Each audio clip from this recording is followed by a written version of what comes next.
Mucha gente tiene una canción favorita, o una peli favorita, o un equipo de fútbol favorito, incluso un color favorito, pero... Seguro que si alguien te pregunta, oye, ¿cuál es tu triángulo favorito? No sabes muy bien qué responder. Bueno, quizás pienses en triángulos amorosos, que es lo que me ha pasado a mí cuando he buscado mi triángulo favorito en Google. No me refería a estos, yo tengo un triángulo matemático favorito. En este vídeo te voy a contar cuál es y qué propiedades tiene y por qué me gusta tanto. Bienvenidos a mi canal de YouTube, Profe Carlos Romero de Matemáticas y Economía. ¡Empezamos! Hay algunos triángulos matemáticos famosos, como por ejemplo el triángulo rectángulo de lados enteros 3, 4 y 5. Este es bastante útil para explicarle a la chavalería de primero de la ESO el teorema de Pitágoras. Otro triángulo muy famoso es el triángulo de las Bermudas, porque dicen que allí se hunden muchos barcos y se pierden muchos aviones. A mí los fenómenos paranormales no me van mucho, pero debo decir que el triángulo de las Bermudas, que está formado por Florida, Bermuda y Puerto Rico, tiene una propiedad matemática muy interesante, y es que la suma de los tres ángulos de este triángulo es mayor que 180. ¿Cómo? Se supone que la suma de los ángulos de un triángulo es menor que 180, ¿verdad? Pues sí y no. Cuando el triángulo es esférico, como el triángulo de las Bermudas, es decir, es un triángulo dibujado sobre una superficie esférica, como es el planeta Tierra, entonces la suma de los ángulos de un triángulo esférico es siempre mayor que 180 grados. Fíjate qué cosas. Pero este tampoco es mi triángulo favorito. Mi triángulo favorito...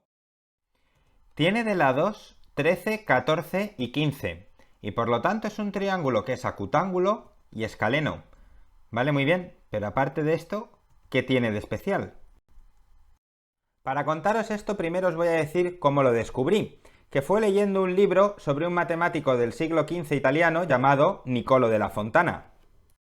Al pobre Niccolò le debían hacer bullying, porque todo el mundo le llamaba Tartaglia, que significa tartaja o tartamudo, y así ha llegado hasta nuestros días. Así que en este caso, los acosadores ganaron. Pobre Niccolò. La mayor aportación de Tartaglia al mundo de las matemáticas es la resolución general de la ecuación de tercer grado. Dada una ecuación como esta, con términos al cubo, al cuadrado, en x y término independiente, Tartaglia la transformaba en una ecuación de este tipo y después halló este formulote para resolverlo. Toma ya, que formulote, da casi miedo. La historia de cómo Tartaglia consiguió descubrir esta fórmula es la que me leí en ese libro y es una historia apasionante que otros días os contaré. Pero el caso es que a Tartaglia también le interesaban un tipo de triángulos, que son aquellos que se pueden formar con dos triángulos rectángulos que comparten un lado. Me explico. Supongamos que tenemos este triángulo rectángulo de lados 5, 12 y 13, y este otro triángulo rectángulo de lados 12, 9 y 15. Como podéis observar, tienen un lado de igual longitud, que es el lado de 12, y si los juntamos, pues podríamos crear este triángulo, que es ni más ni menos que mi triángulo favorito de lados 13, 14 y 15. La primera propiedad interesante ya la hemos dicho, y es que una de las alturas de este triángulo es un número entero, 12 como ya hemos visto, y eso hace que el área del triángulo también sea un número entero. El área es base por altura partido de 2, es decir, 14 por 12 partido de 2, que es 84.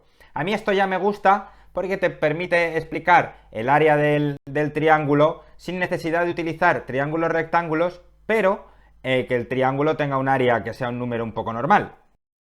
Pero obviamente este no es mi triángulo favorito por tan poca cosa. Algo más tiene que tener este triángulo que simplemente tener una altura de 12 para que sea mi triángulo favorito. Pues sí, efectivamente, tiene una propiedad mucho más chula que os voy a contar ahora. En cualquier triángulo podemos dibujar la circunferencia inscrita, que es una circunferencia que está dentro del triángulo y que es tangente a cada uno de los lados del triángulo, es decir, toca cada uno de los lados en un único punto. Bueno, pues el radio de mi circunferencia inscrita es 4. 4 exacto, no 4,1 ni 3,9. 4.0000. A mí esto me dejó flipado, porque no es nada normal que el radio de una circunferencia escrita también sea un número entero. Por ejemplo, aquí tenemos una serie de triángulos cuyos lados son todos enteros, 8, 6, 7, van variando un poquito, pero el radio de la circunferencia inscrita es cualquier cosa menos entera. Y claro, si eres un amante de las matemáticas, pues te preguntas, ¿habrá otros triángulos cuya circunferencia inscrita tenga un radio que sea un número entero? Y sobre todo, ¿por qué? ¿Porque unos triángulos tienen esta propiedad y otros no? ¿Qué es lo que ocurre? ¿Cuál es el motivo, la razón? Así que me puse a investigar. Encontré algunos triángulos, como este por ejemplo de lados 29, 35 y 48, donde el radio de la circunferencia inscrita también era un número entero, en este caso 9. Para mi sorpresa, el triángulo de lados 3, 4 y 5, que es rectángulo y que hemos visto al principio del vídeo, resulta que su circunferencia inscrita es de radio 1, es decir, también es un número entero. Al cabo de un ratito de leer e investigar, conseguí encontrar la explicación a todo este asunto. Para explicaroslo voy a usar mi triángulo favorito de lados 13, 14 y 15, en el cual ya he dibujado la circunferencia inscrita y el centro de la misma, que es el punto D. Ahora bien, podemos dividir este triángulo, mi triángulo favorito, en tres triángulos, que se crean con los vértices del triángulo original y el centro de la circunferencia inscrita, tal como podéis ver en la imagen. El área del triángulo morado es base por altura partido de 2. La base es el lado, que es 13, y la altura, casualmente, es el radio de la circunferencia inscrita, que es 4. Esto es así porque el radio con el lado forman un ángulo de 90 grados. Entonces tenemos que el área es 13 por 4 partido de 2, y esto nos da 26 unidades al cuadrado.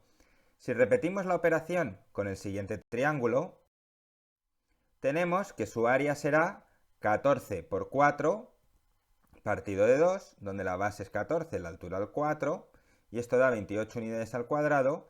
Y si vamos al último triángulo, tenemos que el lado mide 15, la altura vuelve a ser la misma, el radio de la circunferencia inscrita, que es 4, y entonces tenemos 15 por 4 partido de 2, que es 30 unidades al cuadrado.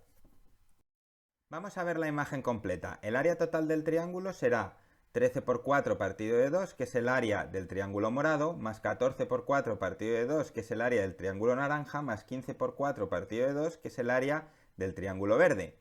Si lo ponemos todo en una única fracción, pues nos queda lo que veis en la pantalla, y ahora podemos sacar factor común del 4 en el numerador, y me queda 4 por 13 más 14 más 15 entre paréntesis. Esto es importante porque aquí ya podemos utilizar un poquito de álgebra. Sabemos que el 4 es el radio de la circunferencia inscrita y 13 más 14 más 15 es la suma de los lados del triángulo, es decir, su perímetro. Con lo cual podemos obtener una fórmula nueva para calcular las áreas de un triángulo, que es área igual a radio de la circunferencia inscrita por perímetro partido de 2, es decir, R es el radio y P el perímetro.